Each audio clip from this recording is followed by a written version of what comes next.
పెద్దలు, అదేవిధంగా ఈ సభలో ఉన్నటువంటి ప్రజా కళాకారులు, పరిశోధకులు, మా ప్రొఫెసర్లు, ఇతర మిత్రులందరికీ శుభోదయం, స్వాగతం. ఈ కార్యక్రమం ద్వారా doctor BR Ambedkar open university చావడి అనేటువంటి ఒక కొత్త వేదికను క్రియేట్ చేయబోతున్నది.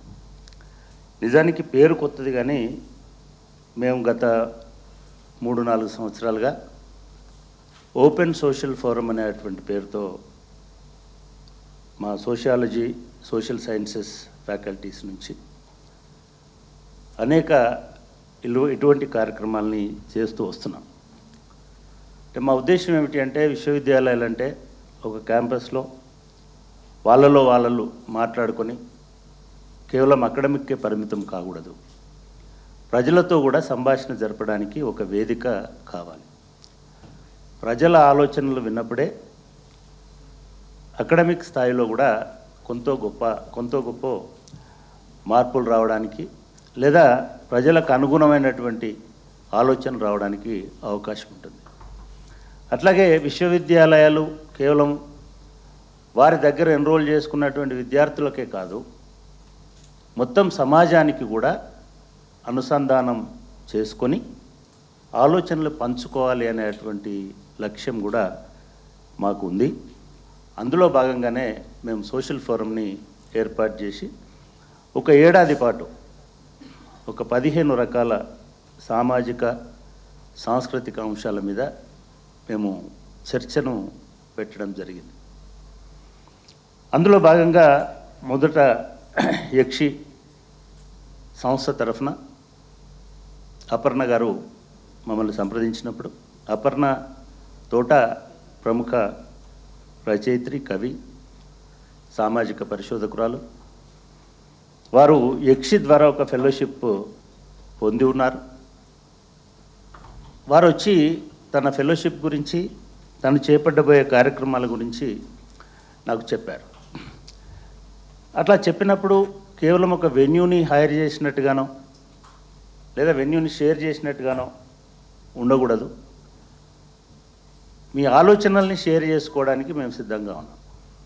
లేదా యక్షి నాకు చాలా సుదీర్ఘ పరిచయం ఉన్నటువంటి సంస్థ.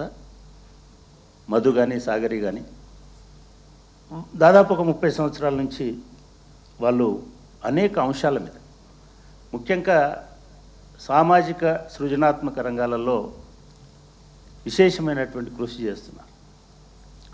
అటువంటి వాళ్ళు ఇప్పుడు ఈ ప్రాజెక్ట్ ద్వారా చాలా వినూత్నమైనటువంటి ఆలోచనతో ముందుకొచ్చినారు. అందులో భాగంగానే ఒక 30-35 రంగాలలో, వివిధ రంగాలలో సామాజిక న్యాయము లేదా డిగ్నిటీ అనేటువంటిది ఎట్లా ప్రతిఫలిస్తున్నది అనేటువంటి ప్రాజెక్ట్ని వాళ్ళు తీసుకున్నారు. అందులో భాగంగా ఇవాళ మనం ఏదైతే ఈ చావడిలో చర్చకు తీసుకున్నామో, subaltern art forms dignity as a constitutional value అనేటువంటి అంశం మీద అపర్ణ తోట గారు తన పరిశోధనని మొదలు పెడుతున్నారు. I wish you all the best Aparna గారు. ఎందుకంటే ఇది చాలా కీలకమైనటువంటిది, చాలా లోతైనటువంటిది. అదేవిధంగా ఎవరూ ఇప్పటి వరకు దాన్ని ఈ రూపంలో, ఈ పద్ధతిలో టచ్ చేయనటువంటిది. ఇందాక వారు చెప్పారు, ఒక 150-170 సంవత్సరాల నుంచి రకరకాల పద్ధతుల్లో పరిశోధనలు జరుగుతున్నాయి. కానీ ఇది స్థానిక భాషల్లో వ్యక్తీకరించేటప్పటికీ చాలా డిస్ట్రాక్షన్స్ ఉంటున్నాయి. ఇందాక వారు జదిర్ తిరుమలరావు గారు ఇటువంటి జనబాహుళ్య కళారూపాల పరిశోధనలో ఆద్యులు, అగ్రగణ్యులు, విశిష్టమైన సేవలు చేస్తున్నటువంటి వ్యక్తి. వారు కూడా ఇవాళ ఈ సబల్టర్న్ నియమనాలి, జానపదులు అనేది ఒక అభ్యంతరకరమైనటువంటి వ్యక్తీకరణ, ఆశ్రిత కులం అనేటువంటిది ఒక అభ్యంతరకరమైన వ్యక్తీకరణ, నా దృష్టిలో ఉపకులం అనేది కూడా ఒక అభ్యంతరకరమైన వ్యక్తీకరణ. నేను సోషియాలజీ ప్రొఫెసర్ని. సమాజ శాస్త్రంలో ఉపకులాలు ఉండవు, దేనికి అదే ఒక కులం. కులంకి ఒక వృత్తి ఉంటుంది, ఆ వృత్తి వారసత్వంగా వస్తుంటుంది. అంతర్వివాహం ఉంటుంది, ఆ కులం వాళ్ళు ఆ కులంలోనే, గౌడ శెట్టి ఉంటే గౌడ శెట్టిలలోనే పెళ్లి చేసుకోవాల్సినటువంటి ఆచారం ఉంటుంది. అదేవిధంగా వాళ్ళకొక కళ సంస్కృతి, ప్రతి కులానికి ఒక విశిష్టమైనటువంటి, ముఖ్యంగా ఇటువంటి సాంస్కృతిక కులాలకి ఒక విశిష్టమైనటువంటి ఆచరణ, సాంస్కృతిక ఆచరణ ఉంటుంది. కాబట్టి ఈ పరిశోధన చేసేవాళ్ళు ఏదో ఒక రూపంగా వీళ్ళను ఉపకులాలు అనడం వల్ల ఇవాళ ఉపకులాలు అనేటివి, కులాలు అనేటువంటి, మనం ఒకప్పుడు కులం ఉండకూడదు ఉపకులం ఉండకూడదు అనుకున్నాం. కానీ ఇవాళ కులమే రాజ్యాధికారం, కులమే బలం, కులమే స్వాతంత్రం అనేటువంటి దశకి భారత సమాజం చేరుకుంటున్నది. నా దృష్టిలో కులం అనేటువంటిది ఒక నిజంగానే ఒక భూతం లాంటిది. కానీ కళను కులమని ఎందుకు అంటున్నారు? కళాకారులను ఇది కులాకారులుగా ఎందుకు చేస్తున్నారు? అసలు ఈ కళ ఆవిర్భావం ఎందుకు జరిగింది? ఏ కళ అయినా సరే. అపర్ణ గారు మాట్లాడినప్పుడు మేము చాలా విషయాలు మాట్లాడుకున్నాం. అంటే సమాజానికి, కళకి, అభివృద్ధికి, లేదా ఇంకా బ్రాడ్గా చెప్పాలంటే మానవ నాగరికత వికాసానికి ఎటువంటి సంబంధం ఉంది అనేటువంటి అంశాల దాకా వెళ్ళాలి. అసలు ఎందుకు ఇవాళ మనం అభ్యంతరం అంటున్నాం బిచ్చగాళ్ళంటే? నేను ఒక పంబాల కులానికి సంబంధించినటువంటి వ్యక్తిని. మేము ఇటువంటి కళాకారులకు సంబంధించినటువంటి కుటుంబాల నుంచి వచ్చాం. తిరుమలరావు గారు, ఇవాళ ఎవరు ఈ కళల్ని కానీ, ఈ సాహిత్యాన్ని కానీ, ఈ సంస్కృతిని కానీ గౌరవించే స్థాయిలో లేరు. వాళ్ళకు ఉపాధి లేదు, వాళ్ళకు బతుకుదెరువు లేదు. వాళ్ళు నిజంగానే భిక్షగాళ్ళుగానే మారిపోయారు, నిజంగానే అడుగు తింటున్నారు. వాళ్ళ మీద మనం చాలా పరిశోధనలు చేస్తూ ఉన్నాం, కానీ ఫలితం ఏం లేదు. మీరే చెప్పారు. మరి ఎందుకు ఇవాళ అపర్ణ గారు తీసుకున్న పరిశోధన అనేది కీలకమైంది? వారు ఒక మంచి పదప్రయోగం, నాకు బహుజన అని తెలుగులో నాకేదో చెప్పారు, కానీ బహుజన కాదు సబల్టర్న్ అంటే. బహుజన అనేది ఒక political expression. There is no bahujana. Each jana is different, as each kula is different. నిన్ననే ఎవరు అన్నారు మంచం పొత్తు కంచం పొత్తు ఉందా అని. బహుజనులకు మంచం పొత్తు కంచం పొత్తు ఉండదు, లేదు. అంటే ఒక బ్రాహ్మణికి, ఒక దళితుడు, ఒక మాదిగ ఎంత దూరమో, ఒక కాపుకి, ఒక చాకలికి కూడా మాదిగ అంతే దూరం. మేము స్కూళ్ళలో ఉన్నప్పుడు మేము రాడికల్ స్టూడెంట్స్ యూనియన్తో కొంత దగ్గరగా ఉండేవాళ్ళం. అందులో డిస్కషన్స్లో చాలా సామాజిక అంశాలు వచ్చేటి. ఒక మాదిగ ఇంట్లో చాకలి ఎందుకు బట్టలు ఉతకడు? నేను 70-80 మధ్యలో ఉన్న తెలంగాణ పరిస్థితి చెప్తా ఉన్నా. లేదు, ఒక గొల్లాయన, ఒక మాలాయన దగ్గర ఎందుకు భోజనం చేయడు? బ్రాహ్మడు చేయడు, రెడ్డి చేయడు, వెలమ చేయడు, చాకలి చేయడు. అటువంటప్పుడు ఇవాళ ఈ బీసీ కులాలు, ఎస్సీ కులాలు అందరూ కలిసి బహుజన అనేది అది ఒక పారని మంత్రం అని నా అభిప్రాయం. ఎన్నడూ పారలే, 30 సంవత్సరాల నుంచి చూసినాం మనం. ఇప్పటి పరిస్థితుల్లో అయితే ఎవరికి వాళ్ళు అదొక ఆత్మగౌరవంలాగా చెప్పేటువంటి వాతావరణం కనబడుతూ ఉంది. కాబట్టి భారతదేశంలో ఉన్నటువంటి కులాల మధ్యలో ఒక ఏకభావన, ఏకత్వ భావన అనేటువంటిది సాధించలేకపోయాము ఈ 70 సంవత్సరాల కాలంలో. నిజానికి భారత రాజ్యాంగం డాక్టర్ బాబాసాహెబ్ అంబేద్కర్ గారి ఆలోచనలు, ఆయన చొరవ మేరకు ఇందాక వారు చెప్పారు, ప్రియంబుల్ని ప్రవేశపెట్టడం జరిగింది. ఇది ఒరిజినల్ కాన్స్టిట్యూషన్లో లేదు, డిస్కషన్కి వచ్చిన కాన్స్టిట్యూషన్లో లేదు. కానీ అంబేద్కర్ గారు ఏమనుకున్నారంటే, ఏదో ఒక మార్గ నిర్దేశం లేకపోతే, ఏదో ఒక దిశను మనం చూపించకపోతే ఈ రాజ్యాంగానికి ఎవరు విలువ ఇవ్వరు అనేటువంటి విషయాన్ని గ్రహించారు. గ్రహించి ఆయన బ్యూటిఫుల్ ప్రియంబల్ని రాసినారు. దాంట్లో అన్నిటినీ మాట్లాడుతున్నాం మనం. జస్టిస్ గురించి మాట్లాడుతున్నాం, ఈక్వాలిటీ గురించి మాట్లాడుతున్నాం, లేదా మిగతా అన్ని రకాలైనటువంటి రాజ్యాంగంలో ఉన్న సెక్యులరిజం అన్నిటి గురించి మాట్లాడుతున్నాం. కానీ రాజ్యాంగంలో ఒక మౌలిక సూత్రమైనటువంటి ఫ్యాటర్నిటీ గురించి ఎవరు మాట్లాడడం లేదు. అంబేద్కర్ గారు ఆశించింది ఏమిటంటే, ఈ రాజ్యాంగ లక్ష్యాల్లో ప్రాథమికమైనది ఒకటి ఏమిటి అంటే సోదర భావాన్ని, సహోదరత్వాన్ని సాధించడం. మనుషులు సోదరులుగా ఉంటే తప్ప, వారు చాలా సందర్భాల్లో దాన్ని చెప్పారు, సోదరులుగా ఉంటే తప్ప ఈ దేశంలో సమానత్వం రాదు. సోదరుడు అనుకుంటే తప్ప అవతలి వాడికి మనం స్వేచ్ఛనివ్వం. స్వేచ్ఛ, సమానత్వము ఈ రెండు సాధించడానికి మౌలికంగా మన లోపల సహోదరత్వం, సోదరభావం అనేటువంటిది ఉండాలి. అంటే ఏమన్నట్టు, ఈ కులాలు, ఆశ్రిత కులం అంటే వాడి మీద ఆధారపడే కులం. ప్రతి కులము ఒకటి మీద ఆధారపడే కులమే భారతదేశంలో. అందరూ ఆశ్రితులే, ఆధారపడని కులమేం లేదు. ఈవెన్ రాజైనా దాసి మీద ఆధారపడాల్సిందే, బంటు మీద ఆధారపడాల్సిందే, సేవకుడి మీద ఆధారపడాల్సిందే. ఇటువంటి ఒక వ్యవస్థలో సమానత్వం రావాలంటే మనం ఈక్వల్ అనేటువంటి భావన రావాలి. ఒక్కటే తల్లి కడుపులో పుట్టినామని అంటే తప్ప, వేరు కులాల్లో పుట్టినాము, వేరు వృత్తుల్లో పుట్టినాం, ఇది కాదు. దీనికి మౌలికమైనటువంటిది ఏమిటి అంటే, ఈ సమాజంలో మనిషికి ఒక డిగ్నిటీ కావాలి, ఒక గౌరవం కావాలి. ఈ డిగ్నిటీ, గౌరవం అనేటువంటిది నిజానికి దాన్నే ఒక ప్రాథమిక విలువగా కూడా భారత రాజ్యాంగంలో ఆర్టికల్ 21లో పొందుపరచడం కూడా జరిగింది. అంటే డిగ్నిటీ అనేది ఎట్లా ఉంటుంది, ఏ రూపంలో ఉంటుంది, దానికి ఏ అంశాలు జోడించాల్సిన అవసరం ఉంటుందనే వివరణ ఎక్కడ లేదు. స్వేచ్ఛ అంటే ఎలా ఉంటుంది అంటే, నేను మీటింగ్ పెట్టుకుంటే స్వేచ్ఛ ఉంటుంది. సమానత్వం అంటే ఎట్లా ఉంటుందంటే, మనందరం ఒకటే భోజనం, ఒక బంతిలో కలిసి భోజనం చేస్తే అనుకుంటున్నాం.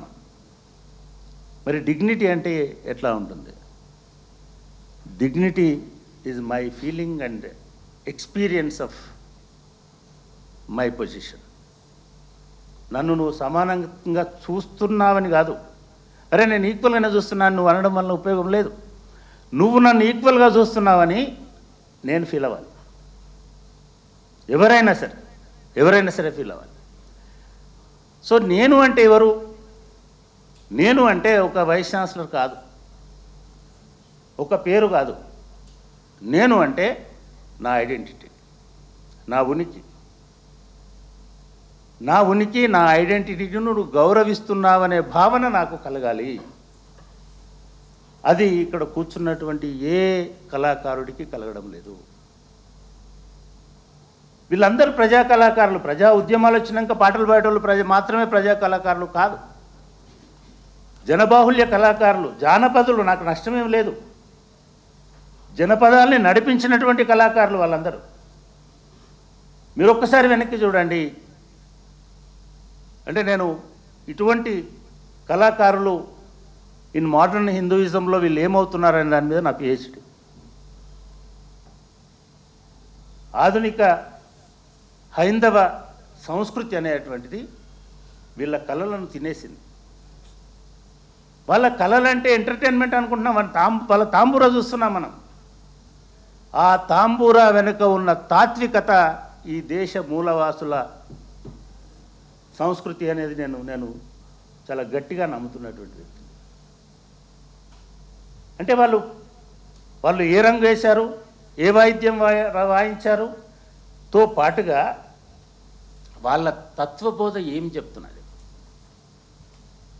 ఒక గంగిరెడ్ల ఆయన, ఒక పిచ్చకుంట్ల ఆయన, మనం బూత్ అనుకుంటాం. పిచ్చకుంట్ల అంటే బూత్గా మార్చేసాం ఆ కులాన్ని. ఒక బాలసంతు ఆయన, ఒక బయన్ల ఆయన, ఒక పంబాల ఆయన, నిన్న దాకా బోనాలు జరిగినాయి. ఇవాళ పోతురాజులని ఊరికేదో డాన్స్ చేసే చీరు డాన్సర్స్ని చేసేసినాం మనం.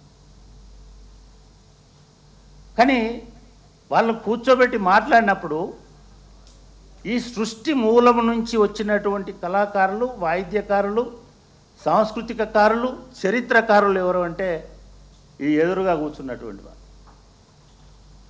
భారతదేశపు సాంస్కృతిక జీవన ప్రయాణాన్ని కనుక మనం చూసినట్టయితే ఈ సృష్టి పుట్టుకకు ఎన్ని కులాలు ఉన్నాయో అన్ని కథలు ఉన్నాయి, అన్ని వెర్షన్స్ ఉన్నాయి. జాంబ పురాణం నుంచి మొదలుపెట్టి ఇప్పుడు చెప్తున్నటువంటి పుక్కిటి పురాణాల దాకా చూసినట్టయితే ఎవరి తత్వం, ఎవరి తాత్వికత, ఎవరి అవగాహన, ఎవరి దృక్కోణం వాళ్ళకున్నది. మనం వాళ్ళని కేవలం మనుషులుగా చూస్తున్నాం. మనుషులుగానే వాళ్ళను గౌరవించాలా గౌరవించకూడదా అని అనుకుంటున్నాం. కానీ వాళ్ళు చెప్పేటువంటి అంశాలు, వాళ్ళ విశ్లేషణ, వాళ్ళ అవగాహన మొత్తం సమాజాన్ని నడిపించడానికి, మార్గదర్శనం చేసుకోవడానికి పనికొస్తుంది. కానీ భారతదేశంలో ఏం జరిగింది? ఇటువంటి అంటే 4000 కులాలు ఉండొచ్చు. దేవుళ్ళు ఎంతమంది సార్? 4000 మంది. 33,000 మంది దేవతలు ఉండొచ్చు. అనేక రకాలు ఉండొచ్చు. కానీ ఒక సామాజిక జీవనం ఉండకూడదు. ఇప్పుడు చెప్తున్నటువంటి వాళ్ళు కూడా వన్ నేషన్ వన్ ఎలక్షన్ అంటున్నారు, వన్ నేషన్ వన్ ఇంకేదో అంటున్నారు, వన్ నేషన్ వన్ కాస్ట్ అనట్లేదు. భారతదేశం అంతా ఒకే కులం అని అనుకోవాలి కదా. ఈ కళాకారుల పరిస్థితి కూడా ఏమిటంటే ఇటువంటి భావన వల్ల, మనమందరం హిందువులం అనేటువంటి ఒక భావన వల్ల అంబేద్కర్ గారు చాలా చాలా ఎలాబొరేట్గా రాశారు. దురదృష్టవశాత్తు అంబేద్కర్ గారిని కూడా మనము ఆయన డిగ్నిటీని కాపాడలేదు. ఆయన డిగ్నిటీని కాపాడకపోవడం వలన ఆయన కులానికి కట్టేసినాం.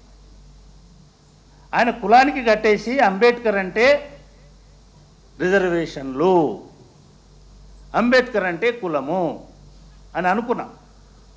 కానీ హిందూ మత ఆవిర్భావం పైన, రాముడు, కృష్ణుడు, మిగతా పురాణాలకు సంబంధించిన విశ్లేషణల పైన కనుక లోతుగా మనం గమనిస్తే ఇటువంటి ఒక బహుళత్వం ఉన్నటువంటి దేశాన్ని పూర్తిగా ఏకత్వంలోకి మార్చడం వలన, అంబేద్కర్ కూడా అత్యంత కరుడుగట్టిన జాతీయవాది. కానీ జాతీయవాదం వేరు, అంతర్గతంగా ఉన్నటువంటి వైవిధ్యాలు కూడా కాదు, వైరుధ్యాలు ఉండాలి, వైవిధ్యాలు కూడా ఉండాలి. వీటిని కాపాడుకోవడం వేరు. ఇట్లా కాపాడుకోకపోవడం వల్ల మనకు కుల సంస్కృతిలో ఉన్న హెచ్చు తగ్గులు అనేటువంటివి కళల పట్ల, సాహిత్యం పట్ల, చరిత్ర పట్ల, సంస్కృతి పట్ల కూడా అదే దృక్కోణం అనేది వచ్చింది. అయ్యగారేమో చాలా గొప్పవాడు అయిపోయినాడు, ఆ తాంబూర వాయించేట ఆయననేమో ఒక బాలసంతేమో బిచ్చగాడైపోయినాడు. అక్కడే డిగ్నిటీకి సంబంధించిన రాజ్యాంగ ప్రశ్న ఆవిర్భవిస్తుంది.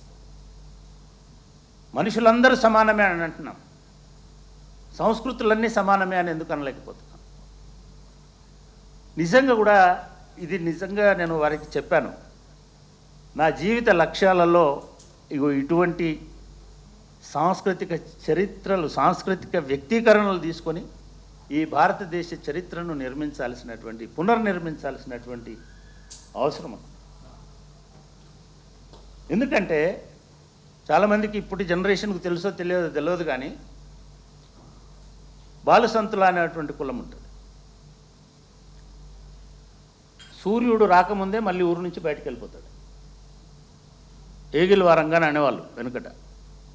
3:30కి 4 గంటల మధ్యలో ఆయన గ్రామంలోకి ప్రవేశిస్తాడు. ఆయనకు ఒక పద్ధతి, అన్నీ తీసుకోడు, అన్ని రకాలుగా తీసుకోడు. మీరు చివరికి బిచ్చం వేసినా కూడా చాటలో పోసి వడ్లు తీసుకొచ్చి ఇస్తేనే తీసుకుంటాడు. డబ్బులు ఇస్తారు, 2 రూపాయలు తీసుకోమంటే తీసుకోడు.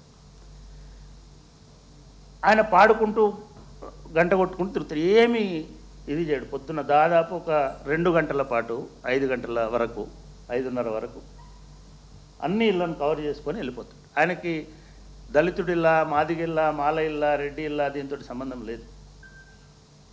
ఆయన తిరుగుతున్నంతసేపు ఏదో పాడుతూనే ఉంటాడు, ఏదో చెప్తూనే ఉంటాడు. అది మేలుకొలుపు కూడా కాదు. దాని సారాంశము వాళ్ళనే కూర్చోబెట్టుకొని అసలు నువ్వేం పాడినావు ఇంతసేపు అనుకుంటే అది భక్తి ఉద్యమం వల్ల వచ్చిందా, శైవ ప్రచారం వల్ల వచ్చిందా, లేదా ఇంకొక దాని వల్ల వచ్చిందా అనే లోతుల్లోకి వెళితే ఆ సమాజము దాన్ని ఎందుకు సృష్టించుకుంది? ఏ కళను కూడా కళాకారుడి వల్ల కళ రాదు, సమాజం సృష్టిస్తుంది ఆ కళని, ఆ కళారూపాన్ని. ఇటువంటి ఒక విశిష్టత కలిగిన ఒక కళారూపాన్ని మనం ఏం చేశాం ఇవాళ? అటువంటి ఒక ప్రధాన జీవన స్రవంతి అని చెప్తున్నటువంటి హిందూయిజంలో 10 కళలు ఉన్నాయేమో కానీ ప్రజా జీవితంలో వేల కళలు ఇటువంటివి ఉన్నాయి, వేల సంస్కృతులు ఉన్నాయి. ఈ వేల సంస్కృతులను అనగదొక్కి ఒకే సంస్కృతి అనే భావన ఏదైతే మనం తీసుకొస్తున్నామో అది ఈ కళాకారులకే కాదు, వాళ్ళు ప్రవచించిన చరిత్రలకు కూడా అపచారం చేస్తున్నది. ఆ కళల పట్ల చిన్న చూపు ఉన్నది. గౌడశెట్టి అని చెప్పాడు, నాకు చాలా సంతోషం. 40 సంవత్సరాల తర్వాత నేను గౌడశెట్టిని చూస్తున్నాను. గౌడశెట్టిలు వచ్చి నాటకాలు వేస్తే ఊరంతా అక్కడ లీనపై కూర్చుని ఉండేది. అది రాముడైనా కృష్ణుడైనా వ్యతిరేకంగా ఎదురుగా ఉన్న ఇంకో ఉమెన్ క్యారెక్టర్ వచ్చి ఏరా రామా అని పిలిచేది. ఇప్పుడు అట్లా పిలిస్తే తప్పైపోతుంది, ట్రోలింగ్ అవుతుంది. అంటే ప్రజలు ఎట్లయితే కొడుకులని మాట్లాడతారో, ప్రజలు ఎట్లయితే సహచరులతో మాట్లాడతారో, లేదా ఆ నరేషన్ కూడా గౌడజెట్టి కాదు కానీ ఇంకో జంగంలో ఒక కమ్యూనిటీ ఇట్లాంటి నాటకాలు వేస్తుంటారు. ఒక ఆయన అంజయ్య అనేట ఆయన నాకు ఎప్పుడో 20 ఏళ్ళ కింద ఎక్కడో ప్రయాణంలో కలిసినాడు. ఆయన సీత అపహరణ తర్వాత రాముడిని నిందించుకుంటూ ఒక 15 నిమిషాలు ఒక పాట పాడాడు. సీతమ్మ తల్లి ఎంత గొప్పది, నువ్వెందుకు ఆమెని ఇది చేస్తున్నావని, అంటే లిటరల్గా ఏడ్చుకుంటూ పాడినాడు. అంటే ప్రజా జీవితముని దర్శించుకునేటువంటి సాహిత్యం, కొన్ని లక్షల పేజీల సాహిత్యం రాస్తే రామాయణం కంటే ఎక్కువ, వింటే భారతం కంటే సుందరంగా ఉండేటువంటి సాహిత్యం ఈ కళాకారుల ఉంది. సాహిత్యం అంటే కేవలం రాజులను రంజింపజేసేటానికి రాసింది మాత్రమే కాదు, ప్రజల జీవితాలను, ప్రజల చరిత్రను, ప్రజల అవగాహనను, లేదా ప్రజలకు అవగాహన కల్పించడానికి. ఇది మౌఖిక సాహిత్యం అంటమా, లౌకిక సాహిత్యం అంటమా, ఇంకా చర్చ జరుగుతూనే ఉంటుంది, ఎవరూ నిర్ధారించడానికి లేదు. కానీ ఇంకో కొంతకాలం పోతే ఈ బుర్రలు కనబడవు, ఈ మనుషులు కనబడరు. దానికి మనము గౌరవాన్ని ఇచ్చినప్పుడే వాళ్లకు కూడా సమానమైనటువంటి హోదాను, అంతస్తును. హోదా అంతస్తు అంటే మళ్ళీ సాహిత్య అకాడమీ అవార్డులు కాదు, మన మన మనసుల్లో, మన జీవితంలో, మన చరిత్రలో, మన సంస్కృతిలో మనము నిత్యము పారాయణం చేసేటువంటి మిగతా వాటిలో ఎవ్వరికీ లేదు. ఇప్పుడు బహుజనాన్ని మీరు పెట్టినందుకు నేను ఇది చెప్తున్నాను. ఏ బహుజన సత్యనారాయణ వ్రతం జరిగిన బహుజన ఇల్లు లేదు. అంటే అదొకటే కాదు, చరిత్రలోకి పోతే చాలా, ఎప్పుడైనా కూడా చరిత్ర తవ్వుతుంటే వివాదాలు వస్తాయి. ఇప్పుడు నేను వివాదాలకు పోదలుచుకోలేదు. కానీ ఈ గొంతులు నొక్కడం వల్ల మా గొంతు మాత్రమే ఉండాలి, వినబడాలనేటువంటి కుట్ర దీని వెనుక ఉంది. ఇవాళ దానికి ఒక రాజ్యాంగ హక్కుగా, రాజ్యాంగ విలువగా దాన్ని మార్చడానికి చేసేటువంటి ప్రయత్నం అపర్ణ తోట గారు చేస్తున్నారు. వారిని మనము అభినందించాల్సిన. ఇటువంటి ఏ పనైనా సరే రాజ్యాంగ పరిరక్షణకి, తద్వారా రాజ్యాంగము ద్వారా వీళ్ళను కాపాడాలి. అది కళైనా, సాహిత్యమైన, నాటకమైన, చర్చ అయినా, సంవాదమైన, సంభాషణ అయినా మా చావిడి దాన్ని హోస్ట్ చేయడానికి ఎల్లవేళలా సిద్ధంగా ఉంటుందని చెప్తూ మధు గారికి నేను ఎందుకంటే చాలా డీప్గా గ్రామీణ ప్రాంతాలలో ఉన్నటువంటి వాళ్ళతో, ముఖ్యంగా వృత్తులతో, నైపుణ్యకారులతో కలిసి పనిచేస్తున్నటువంటి సంస్థ యక్షి. నేను ఇంకా బ్రాడర్ కొలాబరేషన్స్ కోసం ఐఎమ్ లుకింగ్ ఫార్వర్డ్. యక్షి చేస్తున్న కార్యక్రమాలు, మిగతా కార్యక్రమాలు కూడా, వాటిని కూడా మేము అందులో మా విద్యార్థులను కూడా భాగస్వాములు చేయడానికి, లేదా మా అధ్యాపకులను కూడా భాగస్వాములు చేయడానికి అటువంటి పరిశోధనలో, లేదా అటువంటి పరిశోధనలకి నేను ఇందాక చెప్పినటువంటి ఒక లౌకిక ధోరణితో doctor Babasaheb Ambedkar open university కాబట్టి వారి ఆలోచన, వారి ఆచరణ, వారు నిర్మించినటువంటి రాజ్యాంగ విలువలను గౌరవించడం కోసం ఈ వేదిక, ఈ కూడలి అందరికీ ఆహ్వానం పలుకుతుందని తెలియజేస్తూ, రాబోయే కాలంలో ఒక 6 నెలల పాటు బహుశా అపర్ణ గారు ఇక్కడ ఈ పని చేస్తుంటారు. వారికి మేము పూర్తిగా సహకరిస్తాం. అంతేకాకుండా భాగస్వాములుగా కూడా ఉంటామని మేము మాటిచ్చినాం. మా arts faculty of arts dean Rani Rajitha Madhuri గారు, అదేవిధంగా మా head of the department Telugu విభాగమా శాఖన విభాగం అధ్యక్షురాలు ప్రొఫెసర్ రజనీ గారు, వాళ్ళు కోఆర్డినేట్ చేస్తుంటారు దీన్ని. ఇది doctor BR Ambedkar open university అనేది పబ్లిక్ యూనివర్సిటీ, ప్రజా యూనివర్సిటీ. పబ్లిక్ అంటే గవర్నమెంట్ అని కాదు నా దృష్టిలో. మా దగ్గర చాలా సామాన్యులు, ఇటువంటి వాళ్ళందరూ కూడా మా దానిలో చదువుతుంటారు. కాబట్టి మీరు కూడా సరే, ఈ సందర్భంగా నేను ఇంకొక చిన్న విజ్ఞప్తి, ఎందుకంటే ఇక్కడ మంచి మంచి రచయిత్రులు ఉన్నారు, కవులు ఉన్నారు, రాబోతున్నారు. తిరుమలరావు గారు, మిగతా మిత్రులంతా ఉన్నారు. ముఖ్యంగా అపర్ణ గారు అంబేద్కర్ ఓపెన్ యూనివర్సిటీ ఒక 44 సంవత్సరాల క్రితం ప్రయాణం మొదలుపెట్టినటువంటి యూనివర్సిటీ. ఇది భారతదేశంలో మొట్టమొదటి దూర విద్యా విశ్వవిద్యాలయం. అంటే ఎటువంటి బ్యారియర్స్ లేకుండా ఏ వయస్సు వాళ్ళైనా, ఏ రకమైనటువంటి వాళ్ళైనా ఇక్కడ చదువుకోవచ్చు. ఇక్కడ చదువుకున్న వాళ్ళు గొప్ప రచయిత్రులు ఇప్పుడు ఈ సభలోనే ఉన్నారు. సో నేను నిజంగా గర్వపడుతుంటా. ఒక రచయిత, ఒక కళాకారుడు, లేకపోతే ఒక కవి, మొన్న నవీన్ కార్తీక్ అనే అబ్బాయి వచ్చి అట్లా మాకు చాలామంది గత 5 ఏళ్లలో 3 సాహిత్య అకాడమీ విజేతలు మా యూనివర్సిటీ నుంచి వచ్చారు. 5 ఏళ్లలో 3. మరి ఇక్కడ 15 యూనివర్సిటీలు ఉన్నాయి. 15 యూనివర్సిటీలు ఉన్నాయి. అక్కడ నుంచి రాలేదు, మా దగ్గర నుంచి వచ్చారు. అది మాకు చాలా గర్వకారణం. రాబోయే కాలంలో కూడా వీటితో పాటుగా మేము వాళ్ళ ఒక కొత్త డైరెక్షన్లోకి పోతున్నాం. కొత్త డైరెక్షన్ ఏమిటి అని అంటే, మా యూనివర్సిటీలో ప్రతి సంవత్సరం 1,00,000 మంది విద్యార్థులు చేరుతారు. ఆషామాషి ఏదో ఊరి చివర ఉన్న స్కూల్ అనుకున్నారు. డిగ్నిటీ మాకు కూడా అవసరం.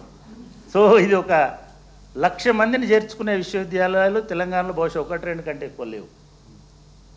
ఒకవేళ ఉన్నా వాళ్ళ అఫిలియేటెడ్ కాలేజెస్ మిగతాయి కలిపితే 1,00,000 అవుతున్నారు వాళ్ళకి. మాకు అట్లా ఉండవు, అంతా మేమే. అయినా 1,00,000 మంది చేరుతున్నారు. అయితే ఈ 1,00,000 మందిని కేవలం పట్టాలు ఇచ్చి, డిగ్రీలు ఇచ్చి, చదివిపించి పంపించడమేనా? వాళ్ళని వివిధ రంగాల్లో స్కిల్స్లోకి ఎట్లా తీసుకురావాలనే అటువంటి ఆలోచన మేము 2-3 నెలలుగా చేసినందువల్ల ఇవాళ మాకు జాతీయ స్థాయిలో రిటైలర్స్ అసోసియేషన్ స్కిల్ కౌన్సిల్ అనేటువంటి సంస్థ మాతో ఒక ఒప్పందం చేసుకుంది. మా విద్యార్థులు వారానికి ఒకసారే ఇక్కడికి వస్తారు, లేదా వివిధ స్టడీ సెంటర్లోకి వెళ్తారు చదువుకోవడానికి. మా గోగుశ్యామలో కూడా అట్లాగే చదువుకుంది. కానీ మిగతా రోజులు ఏం చేయాలి? మిగతా రోజులు ఆమె తన కార్యక్రమాలు, ఉద్యమాలు అవి చేసుకుంటూ చదువుకుంది. ఇప్పుడు వస్తున్న యువకులు, కొత్త యువకులకి మిగతా రోజుల్లో 3 రోజులు కనుక వాళ్ళు రీటైల్ ట్రైనింగ్ అండ్ సర్వీస్ నేర్చుకుంటే, ఏదైనా ఒక రీటైల్ అవుట్లెట్లో, మేము చెప్పినటువంటి రీటైల్ అవుట్లెట్లో పనిచేస్తే వాళ్ళకి 7,000 రూపాయలు మినిమం స్టైపెండ్ ఇస్తాం. వాళ్ళ స్కిల్స్ని బట్టి అది పెరుగుతుంటుంది. నేను మీ అందరిని కోరుతుందంటే ఇటువంటి విషయాల్ని మీ సంస్థల ద్వారా ప్రచారంలోకి తీసుకురండి. మీ చుట్టూ చాలామంది యువకులు ఉంటారు. యక్షితో అనుబంధంగా అనేక గ్రామాలలో సంగారెడ్డి పరిసర ప్రాంతాల్లో బోల్డంత వర్క్ జరుగుతుంది. ఇటువంటి రచయిత్రుల ఫేస్బుక్లలో మిగతా వాటిల్లో చాలామంది ఫాలోవర్స్ ఉంటారు, ఫ్రెండ్స్ ఉంటారు. మీరు వీటిని రాయండి. అదేవిధంగా ఇటువంటి నైపుణ్యాల మీద దృష్టి పెట్టేటువంటి కార్యక్రమాలను కూడా తీసుకుంటున్నాం. మా లక్ష్యం ఏమిటంటే ఇక్కడ చేరిన ప్రతి ఒక్కరికి ఏదో ఒక రకంగా ఉపాధి శిక్షణ ఉండాలి, ఏదో రకంగా ఆర్థిక పారితోషికం ఉండాలి, ఏదో రకంగా జాబ్ గ్యారంటీ ఉండాలనేటువంటి లక్ష్యం దిశగా ఈ యూనివర్సిటీ పనిచేస్తుంది. ఇది ప్రజల్లో కలిసి పనిచేయడానికి ఒక మెట్టులాగా మేము అనుకుంటున్నాం. అందుకు మీలాంటి స్వచ్ఛంద సంస్థలు, పౌర సమాజం, రచయితలు, కవులు మీ అందరి సహకారం కూడా కావాలి. దీన్ని విస్తృతంగా ప్రజల్లోకి తీసుకెళ్లవలసిందిగా కూడా నేను కోరుతూ, నాకు ఇటువంటి వేదికని ఇక్కడ నిర్మించడానికి అవకాశం ఇచ్చినటువంటి యక్షికి, అదేవిధంగా దానికి ఇనిషియేట్ చేసి తన కార్యక్రమాన్ని ఇక్కడ రూపొందించుకోవడానికి ముందుకొచ్చినటువంటి అపర్ణ గారికి, అదేవిధంగా ఇక్కడికి వచ్చినటువంటి కళాకారులందరికీ కూడా నేను కృతజ్ఞతలు తెలియజేస్తూ, నాకు ఈ అవకాశం ఇచ్చినందుకు మీకు కూడా ధన్యవాదాలు తెలియజేస్తూ ముగిస్తున్నాను.